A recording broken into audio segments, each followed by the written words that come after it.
आज पलसाना तालुका के भूतपुर स्थित डीजीवीसीएल के कार्यालय पर हमला बोल दिया।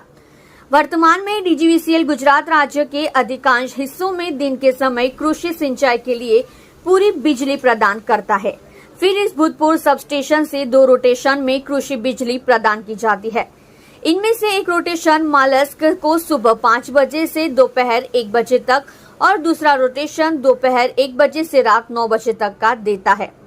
किसानों ने सूरत जिला किसान सोसाइटी से संपर्क किया और उनसे इस खेती के लिए दिन में बिजली दिलाने का प्रयास करने को कहा।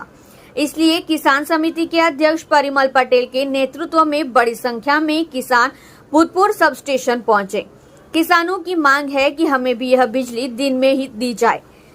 इन्होंने कहा कि जब मालस्क में बिजली ट्रिप हो जाती है तो सुबह तक उसे चालू करने वाला कोई नहीं होता, इसलिए 8 घंटे बिजली के बजाय 4 या 5 घंटे ही बिजली मिलती है और बाकी घंटे ट्रिपिंग के कारण बर्बाद हो जाते हैं।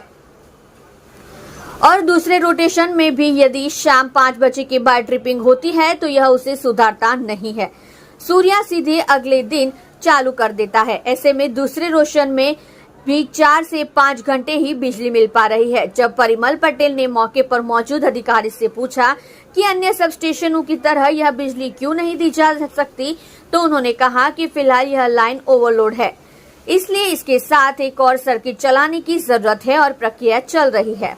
लेकिन जब उनसे पूछा गया कि क्या उनको टेंडर भरे गए, उत्तीर्ण क्या किसी को टेंडर दिया गया है, उनके पास कोई जवाब नहीं था और उन्होंने कहा कि हम अपने वरिष्ठ से मिलकर आपको जानकारी दे सकते हैं।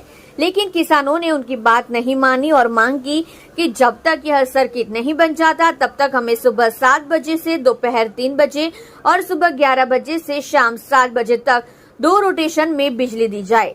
किसानों की इस मांग को लागू करने की गारंटी दी गई, लेकिन किसानों को स्पष्ट शब्दों में चेतावनी दी गई कि आप जो करना चाहते हैं उसकी योजना बनाने के लिए हम केवल 3 दिन इंतजार करेंगे, यदि नहीं तो हम गुरुवार की सुबह बड़ी संख्या में वापस आएंगे और यह देखने लायक होगा।